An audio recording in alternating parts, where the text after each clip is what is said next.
चाहते हैं कि मणिपुर पे चर्चा हो।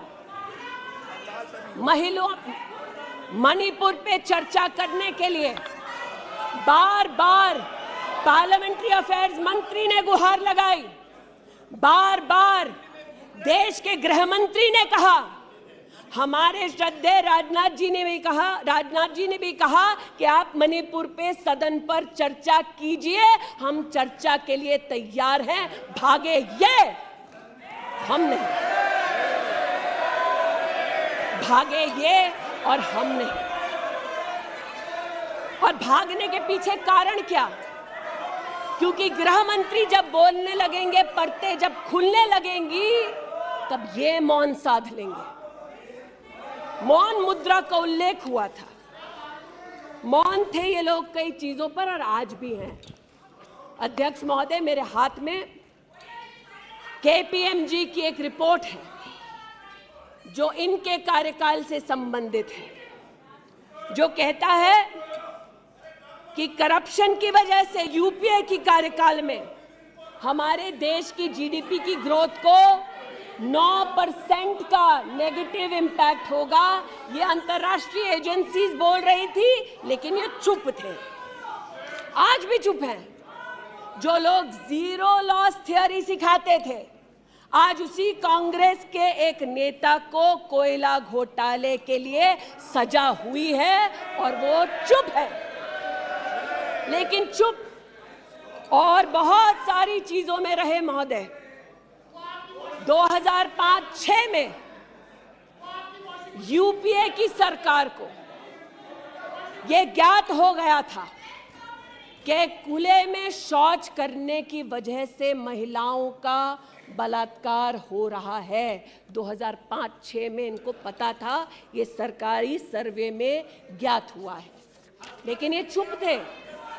2010 में वर्ल्ड बैंक की रिपोर्ट ने कहा, इनकी तब सरकार थी, कि स्वच्छता ना होने की वजह से देश की जीडीपी पर 6.4 का नेगेटिव इम्पैक्ट है। ये चुप रहे।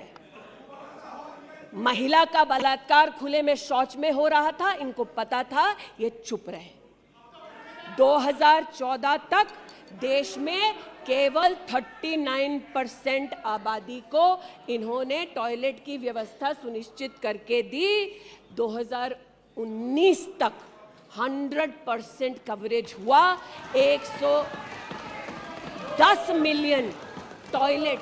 ये हंसते हैं इस पे अध्यक्ष जी, शायद इनको पता नहीं है कि एक महिला के लिए दिन की शुरुआत में शौच के लिए बाहर जाना या सूर्यास्त का इंतजार करना, शौच के लिए बाहर जाना और वहां उसका शारीरिक शोषण होना, बलात्कार होना, ये कितनी बड़ी सामाजिक और क्रिमिनल चुनौती है, इस बात से इनको कोई सरोकार नहीं, इसलिए उपहास का विषय बनाते हैं।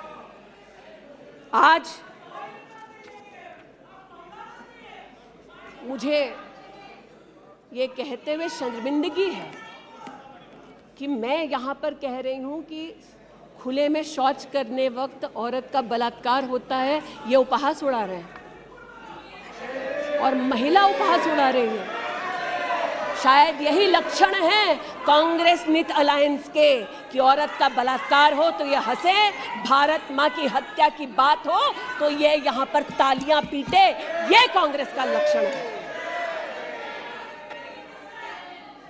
इनकी प्रस्तावना के वक्त ये कहा गया कि हम बात करेंगे मात्र एक व्यक्ति से, हम किसी मंत्री से बात नहीं करेंगे, क्योंकि मंत्रियों की कार्यशैली पर इनको चर्चा नहीं करनी। और शायद सच भी है, इनका अपना अनुभव है कि इनके यहाँ पावर का केंद्र बिंदु एक था। यहाँ पर फर्क ये है कि हम सब कलेक्टिव रिस्पॉन्सिबिलिटी के भागीदार हैं। इसलिए आज जब गजेंद्र शेखावत जी के मंत्रालय की ओर से टॉयलेट की व्यवस्था होती है तो मैं एक महिला सांसद और नागरिक के नाते इनका भी उतना ही अभिनंदन करती हूं जितना कि प्रधानमंत्री जी का। जल जीवन मिशन महोदय, हमारे देश में जब इनकी सरकार थी तो मात्र 3 करोड़ परिवारों तक नलके से पानी पहुंचता था। अब 2019 का आंकड़ा कहता है कि आपने तब तक 9.5 करोड़ तक पानी पहुंचाया और अब लगभग 19 करोड़ 40 लाख और 12 करोड़ 40 लाख तक आपका पानी नलके से पहुंच चुका है। लेकिन इनको इससे भी सरोकार नहीं कि अगर टॉयलेट बना, महिलाओं का शोषण कम हुआ, देश की साधारण महिला का सम्मान बढ़ा, तो इनसे इनका कोई सरोकार नहीं। स्पष्ट है, गरीब के घर में नल से जल पहुंचा तो कांग्रेस का उसका कोई सरोकार नहीं। ये स्पष्ट है और सही है। हमारा सरोकार है, देश हमारा है, सेवा हमारी है। आज ये उत्तेजित है कि मैं इस सदन में मंत्रिमंडल के अपने कई सहयोगी साथियों का वर्णन करती हूं। एक ऐसी महिला मंत्री का वर्णन कर रही हूं जो वर्तमान में नहीं है। जनधन के माध्यम से 23 करोड़ महिलाओं का बैंक का खाता खुला। ये इनके लिए कोई मान्यता नहीं रखता, ये मुझे स्वीकार है, ये हमारे लिए अहम है।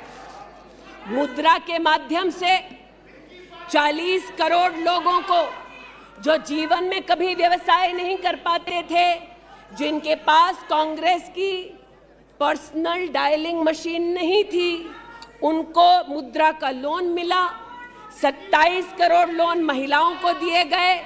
महिलाओं को अपना व्यवसाय शुरू करने के लिए 23 लाख करोड़ रुपया सैंक्शन किया गया मुद्रा के माध्यम से। इनका उससे कोई सरोकार नहीं। 8 करोड़ नौजवान हमारे राष्ट्र के इतिहास में फर्स्ट टाइम एंटरप्रेन्योर्स बने। इनका उससे कोई सरोकार नहीं।